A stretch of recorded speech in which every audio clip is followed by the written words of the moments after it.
Bem-vindos, amigos da sabedoria. Hoje a gente vai mergulhar fundo no mundo da filosofia e prática budista. É isso aí. E, especificamente, vamos explorar trechos do Caminho da Purificação, Aham. também conhecido como Visuddhimagga, É isso. um texto clássico da tradição Theravada, escrito por Buda Ghosa no século V. É um texto fascinante porque ele não é só uma coletânea de ditos antigos, né? Ele é tipo um guia completo, um mapa para iluminação. O mapa é interessante. Hum. E para onde esse mapa leva? Qual o destino final do Caminho da Purificação? Bom, o texto descreve um caminho bem detalhado para se libertar do sofrimento, sabe? Sim. Culminando na iluminação, o Nibbana, um estado de completa cessação do sofrimento. E como a gente chega lá? A jornada se baseia em três pilares, digamos assim. Três pilares interconectados: virtude, concentração e compreensão. Três pilares, né? Yeah. Parece complexo. É tipo um foguete de três estágios, sabe? Impulsionando você em direção à paz interior e à sabedoria autêntica. Gostei da metáfora do foguete. Me diz, a gente começa com a virtude, certo? O que significa virtude nesse contexto? Porra, não. Ou só ser uma boa pessoa? Não. É um conceito muito mais profundo. A virtude, ou sila, se refere ao cultivo de uma conduta ética, uma disciplina mental. Disciplina mental. É a base, a fundação. Sem essa base, as práticas de concentração e compreensão ficam meio instáveis. É como construir uma casa na areia. Entendi? A base. É. E como essa conduta virtuosa se manifesta na prática?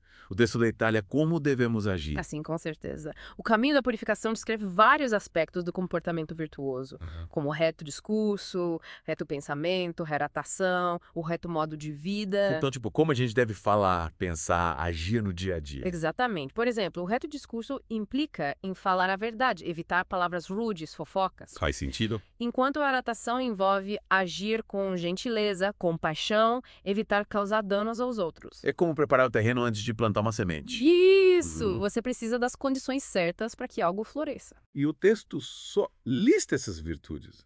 Ou se aprofunda no significado delas? Não. Buragosa não se contenta em dizer o que fazer. Ele explica por que essas virtudes são importantes.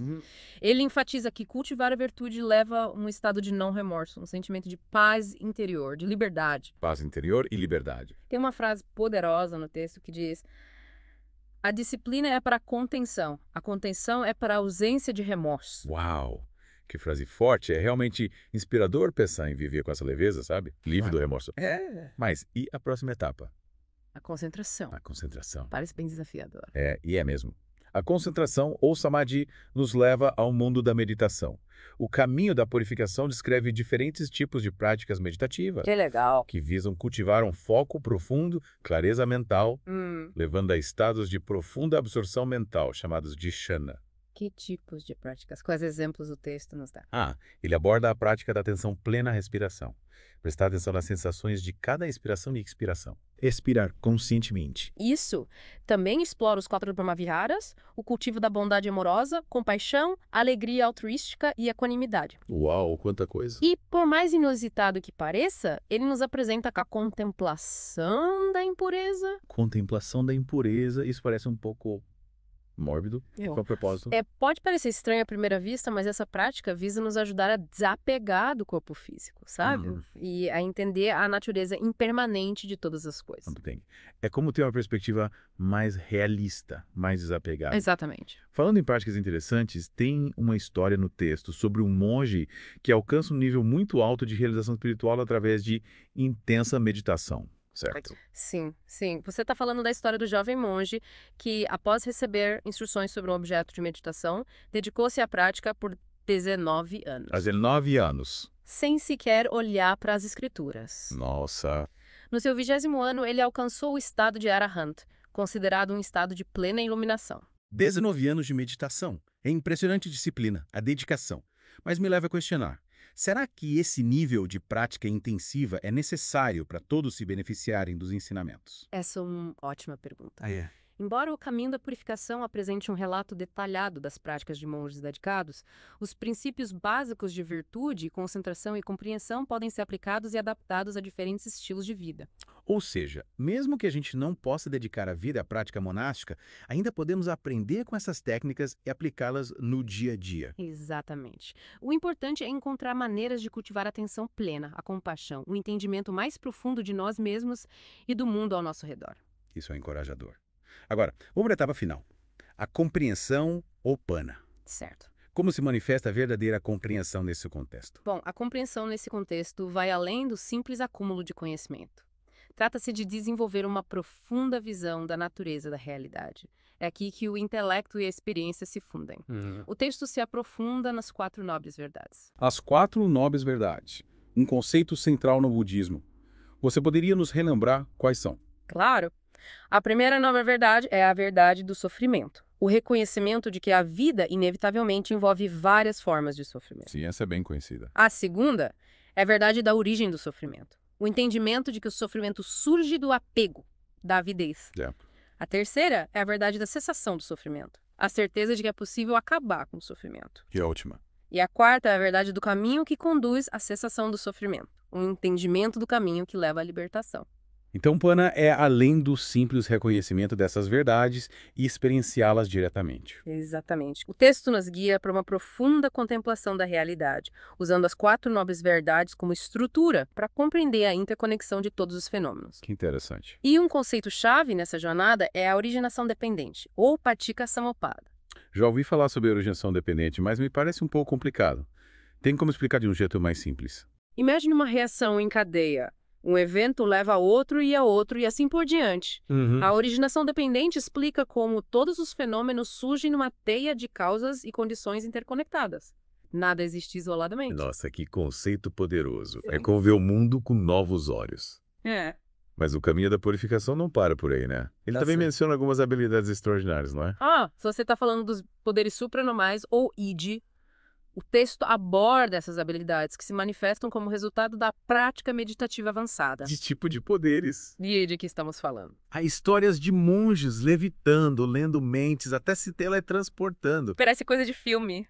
O texto relata um encontro fascinante entre o venerável Mahamogalhana e um poderoso Naga, uma criatura mítica serpentina. Naga. O Naga desafia o venerável para uma demonstração de poder. E o que acontece? O venerável mantém a calma e a compostura durante todo o encontro, demonstrando seu domínio da mente sobre a matéria. Uau. Ele até entra na barriga do Naga, caminha lá dentro e sai ileso. No final, ele doma o Naga e o leva até o Buda. Que história incrível. Mas, sendo bem sincero, essas histórias devem ser interpretadas literalmente. Essa é uma questão debatida há séculos. Alguns interpretam literalmente, enquanto outros veem como representações simbólicas o poder transformador da prática espiritual.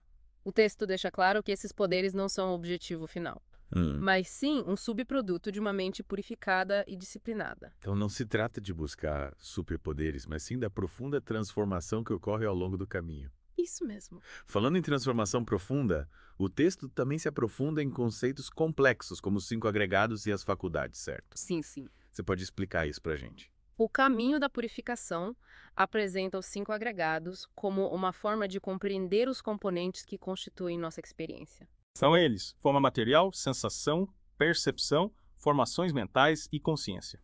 O texto enfatiza que compreender a natureza impermanente e impessoal desses agregados é crucial para a libertação. Ou seja, trata-se de ver através da ilusão de um eu permanente e imutável. Exatamente. É reconhecer que o que percebemos como nosso eu é, na verdade, uma coleção em constante mudança desses agregados. Interessante. E as faculdades? Qual a importância delas? As faculdades são, essencialmente, diferentes habilidades ou capacidades mentais. O texto analisa a interação dessas faculdades, enfatizando a dominância da consciência sobre outros fatores mentais. É como entender o funcionamento da nossa mente para podermos treiná-la de forma mais eficaz. Isso. Nossa, tudo isso é realmente complexo. Mas, vamos dar um passo para trás. Claro. O que o caminho da purificação diz sobre os benefícios de desenvolver esse tipo de compreensão? O texto descreve os benefícios transformadores do cultivo da sabedoria e da visão. Ele menciona diferentes estágios de iluminação, culminando no Nibbana, a completa cessação do sofrimento. Ele destaca como esse caminho leva a uma profunda mudança de perspectiva, onde se experimenta a paz autêntica, a liberdade do apego, um profundo senso de interconexão com todos os seres. Parece uma jornada de profundo crescimento pessoal, que leva a um estado de felicidade e realização duradouras. Mas não se trata apenas de transformação individual, né? Que o texto diz sobre o impacto no mundo. O caminho da purificação enfatiza que a verdadeira compreensão naturalmente leva à compaixão e ao desejo de servir aos outros. Ele sugere que, à medida que purificamos nossas próprias mentes e corações, nos tornamos mais capazes de contribuir para o bem-estar do mundo ao nosso redor. Que lindo. Então, não se trata de fugir do mundo, mas sim de nos transformarmos de maneira que possamos interagir com o mundo de forma mais habilidosa e compassiva. Exato. Estou realmente inspirado por este mergulho profundo. É realmente um texto extraordinário, repleto de insights profundos e orientação prática. Esta tem sido uma jornada incrível até agora. Mas antes de concluirmos esta parte do nosso mergulho no caminho da purificação, preciso perguntar: quais são os pontos-chave que você acha que são mais importantes para nossos ouvintes lembrarem? Bom, em primeiro lugar, é fundamental compreender os 3 pilares: virtude, concentração e compreensão. Sim. Cada um desempenha um papel vital na jornada de libertação. Lembre-se das 4 nobres verdades que fornecem uma estrutura para entender a natureza do sofrimento e o caminho para sua cessação. E por último, mas não menos importante, tenha em mente que este caminho não se trata apenas de conhecimento teórico, mas sim de cultivar uma experiência de sabedoria, compaixão e atenção plena na vida real. Com certeza. Trata-se de integrar esses princípios em nosso dia a dia, buscando cultivar a paz interior e contribuir para um mundo mais harmonioso. E esta é apenas a primeira parte da nossa exploração do caminho da purificação. Há muito mais para descobrir. Voltaremos na próxima parte do nosso mergulho para nos aprofundarmos em algumas das práticas e insights específicos descritos neste texto fascinante. Fiquem ligados, pois exploraremos histórias ainda mais intrigantes, perguntas instigantes e orientações práticas no caminho para a libertação. Até a próxima, continuem explorando, continuem aprendendo e continuem mergulhando fundo. E aí, de volta ao nosso mergulho profundo no caminho da purificação. Da última vez, a gente falou sobre as 3 seções principais do texto: virtude, concentração e compreensão. Agora, vamos dar uma olhada em algumas práticas e ensinamentos específicos, sabe? Aqueles que realmente capturam a essência desse caminho. Legal. Estou curioso para entrar nos detalhes. Uma das coisas que me impressionou no texto foi a ênfase no cultivo de qualidades mentais. Tipo, tem um capítulo inteiro dedicado a 6 recordações. O que são essas 6 recordações? E por que elas são tão importantes? Ah, sim, as 6 recordações. São tipo uns exercícios mentais. Práticas para fortalecer músculos espirituais, digamos assim. Gostei da analogia. Quais são esses músculos que a gente está tentando fortalecer? Cada recordação é um exercício diferente, né? A primeira é a recordação do Buda. Refletir sobre as qualidades do Buda, tipo a sabedoria, compaixão, pureza. É como se inspirar em um modelo, sabe? A segunda é a recordação do Dhamma. Contemplar os ensinamentos do Buda, seu poder transformador. Entendi. A terceira é a recordação da Sangha. Considerar as qualidades daqueles que alcançaram a iluminação, ou que estão progredindo no caminho. É como se cercar de uma comunidade inspiradora, sabe? Sim, sim. A quarta é a recordação da virtude. Relembrar a sua própria conduta ética e aspirar a viver virtuosamente. Tipo, se comprometer a agir com integridade, compaixão. A quinta é a recordação da generosidade. Refletir sobre a alegria de dar. Cultivar um espírito de generosidade. É como se abrir o coração para a abundância, desapego. Faz sentido? E por fim, a sexta é a recordação das deidades. Contemplar as qualidades de divindades benevolentes e aspirar a cultivar qualidades semelhantes. Essa última me parece um pouco diferente. Pode parecer um pouco fora de contexto para quem não tem uma formação religiosa, mas o princípio é reconhecer e aspirar a qualidades positivas, sabe? Bondade, generosidade, sabedoria. É como buscar inspiração em qualquer fonte que te leve a cultivar qualidades positivas. Mas como a gente pratica essas recordações? É só sentar e pensar sobre elas. Não, é mais do que pensar passivamente. O texto sugere métodos específicos para se envolver com cada recordação. Por exemplo, na recordação do Buda, você pode visualizar o Buda, refletir sobre suas qualidades, recitar versos que descrevem seus ensinamentos. É o processo ativo de contemplação, visualização. É como trazer essas qualidades à vida na mente. Falando em meditação, muitas vezes eu luto contra as distrações. Minha mente vagueia. O caminho da purificação fala sobre isso. Claro, o Dwagga sabia dos desafios de treinar a mente. Ele dedica uma boa parte do texto a abordar obstáculos e fornecer técnicas para superá-los. Que bom saber que não sou o único. Quais são algumas das técnicas que ele sugere? Uma das principais é desenvolver a atenção plena, ou sati. É cultivar uma consciência sem julgamento dos seus pensamentos, sentimentos e sensações. Então, em vez de lutar contra as distrações, eu simplesmente observo. Exatamente. Ao se tornar mais consciente dos seus pensamentos, você ganha mais controle sobre eles. Interessante. É como se tornar um observador da sua própria mente. Ele sugere outras técnicas. Sim. Outra técnica é escolher um objeto de meditação que seja adequado para o seu temperamento. Por exemplo, se você tem muita energia mental, uma forma mais ativa de meditação, como a meditação andando, pode ser útil. Se você tende a ser mais calmo, uma forma mais focada, como atenção plena na respiração, pode ser mais adequada. É como personalizar a prática, né?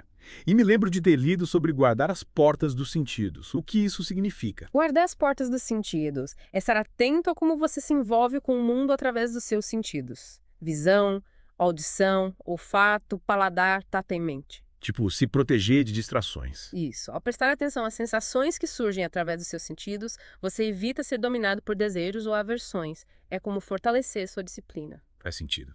É como colocar um filtro nas suas percepções, evitando a sobrecarga de informações. Exato. E como isso se conecta com a ideia de cultivar a virtude? Está tudo interligado. Ao guardar as portas dos sentidos, você apoia seus esforços para viver virtuosamente. Por exemplo, se você está atento ao que vê, é menos provável que seja atraído para ações não saudáveis. É como um efeito cascata. Uma prática fortalece a outra. Isso destaca a natureza holística desse caminho. Não é só meditar por 1 hora, mas integrar esses princípios em todos os aspectos da vida. É transformar a sua maneira de ser no mundo. Falando em integrar esses princípios, o texto também menciona as práticas ascéticas, né? Que são elas, e são necessárias para todo mundo. As práticas ascéticas, ou dutangas, são 13 práticas opcionais que os monges podem fazer para apoiar seu desenvolvimento. Elas variam, sabe? De limitar as posses a praticar em ambientes específicos, como cemitérios. Cemitério, isso parece bem intenso. Qual o propósito? Praticar em cemitérios onde os falecidos são cremados ou enterrados é uma forma de cultivar a atenção plena para a morte e impermanência. É um lembrete da fragilidade da vida. Nossa, definitivamente não é para qualquer um. Mas entendo como pode ser uma prática poderosa. Sim. Então, essas práticas ascéticas são só para monges ou as pessoas comuns também podem se beneficiar delas. Embora nem todas as práticas sejam aplicáveis para a vida leiga, os princípios podem ser adaptados. Por exemplo, a prática de limitar posses pode inspirar a gente a simplificar a vida, a ter menos apego a coisas materiais. É como encontrar maneiras de incorporar simplicidade e atenção plena na vida moderna. Essa mensagem ressoa bastante em mim. Mas O Caminho da Purificação é um texto bem denso, com conceitos e termos complexos. Como a gente, leitores modernos, pode abordá-lo de uma forma mais acessível? Boa pergunta. É útil abordá-lo com curiosidade e humildade, reconhecendo o que foi escrito em outra época. Existem muitos comentários e traduções excelentes que podem ajudar a esclarecer os ensinamentos. Então, encontrar recursos que façam sentido para a gente e ir passo a passo, sem se sobrecarregar. Exatamente. E lembre-se, a essência dos ensinamentos é cultivar sabedoria, compaixão e paz interior. Essas são qualidades acessíveis a todos, independentemente de crenças ou origens. Que lindo! Então, mesmo que não a gente compreenda tudo, ainda podemos nos beneficiar da mensagem principal. Com certeza. É isso que torna o caminho da purificação tão atemporal e valioso. Ele oferece um caminho para a libertação profundo e prático, desafiando a gente a despertar para o nosso verdadeiro potencial. E estamos de volta para a nossa última parte do mergulho no caminho da purificação. Estou achando esse texto bem mais que um tratado filosófico, sabe? É verdade. Ele tem umas imagens vívidas, conselhos práticos que conectam esses ensinamentos antigos com a vida moderna. É isso que torna tão especial, né? Buddha-Gosa mistura insights profundos com orientação prática, tornando um recurso valioso para quem busca mais liberdade e bem-estar. Uma coisa que me chamou a atenção foi a ênfase em entender a real natureza da realidade. A gente já falou sobre originação dependente e 5 agregados, Sim. mas tem um conceito que aparece bastante, a impermanência, ou a Nika. Por que isso é tão central no caminho? A impermanência é uma das 3 características básicas da existência, junto com o sofrimento, dukkha e a não-identidade, anatta. Entender a impermanência é crucial para se libertar do apego e do sofrimento. Se tudo muda o tempo todo, se agarrar a qualquer coisa só causa frustração e dor. Entendo que é fundamental, mas como entender a impermanência leva à libertação? Se tudo muda, qual o sentido de se esforçar por algo? É uma pergunta natural, mas a impermanência não significa falta de sentido. Pelo contrário, ela nos convida a viver o presente mais plenamente. Apreciar a beleza de cada experiência, sabendo que é passageira. Imagina que você está segurando areia na mão. Quanto mais forte você aperta, mais areia escorre. Uau, que imagem forte! É a mesma coisa com o apego, né? Quando a gente se apega a coisas passageiras, posses, relacionamentos, até o nosso corpo e mente, a gente cria sofrimento. Faz muito sentido. TBH pode ser difícil, né? Como o caminho da purificação ajuda nesse processo. O texto oferece várias práticas e perspectivas para soltar o apego. A contemplação da impureza, que a gente já discutiu, ajuda a ver através da ilusão da beleza e da permanência. A gente também pode usar a atenção plena observando os pensamentos e sentimentos que surgem e somem, sem se identificar com eles. É como observar o fluxo sem ser levado por ele. Mas às vezes a impermanência me deixa meio desanimado. Se tudo muda, qual a motivação para buscar qualquer coisa? É normal pensar assim, mas não é bem por aí. Entender a impermanência não significa que a vida não tem propósito. Em vez de se apegar a um futuro ilusório ou ao passado, a gente pode direcionar nossa energia para o que realmente importa. Cultivar qualidades positivas, ajudar os outros, viver de acordo com nossos valores. Cultivar gratidão pelo que temos agora, em vez de se prender ao que já foi ou ao que poderia ser. Mas o caminho da purificação dá algum conselho de como aplicar isso no dia a dia? Sim, ele incentiva a gente a ser grato pelo que temos, a ser gentil e compassivo com os outros e a viver de acordo com nossos valores. Viver o presente, com seus desafios e belezas, sem apego aos resultados. E essa ideia da impermanência muda como a gente vê o mundo. Com certeza. Reconhecer que tudo muda, até as sociedades, culturas e o planeta, nos inspira a agir com mais sabedoria e compaixão. A gente fica mais consciente do impacto das nossas ações no mundo. É como ampliar a visão, né? E além do egoísmo, para uma visão mais conectada com a realidade. É isso aí. Que jornada incrível, cheia de insights e sabedoria. Para a gente concluir nosso mergulho no caminho da purificação, quais os principais aprendizados que você espera que os ouvintes levem? A compreensão da impermanência, do sofrimento e da não-identidade é fundamental. Desapegar-se é essencial para encontrar paz e felicidade. Cultivar atenção plena e compaixão em tudo que você faz. Esse caminho não é sobre fugir do mundo, mas se transformar para viver de forma mais plena e sábia, contribuindo para um mundo mais harmônico. Que mensagem inspiradora. Esse mergulho foi realmente transformador. Espero que todos continuem explorando esses ensinamentos e integrando esses princípios em suas vidas. Até a próxima e continuem buscando, aprendendo e mergulhando fundo.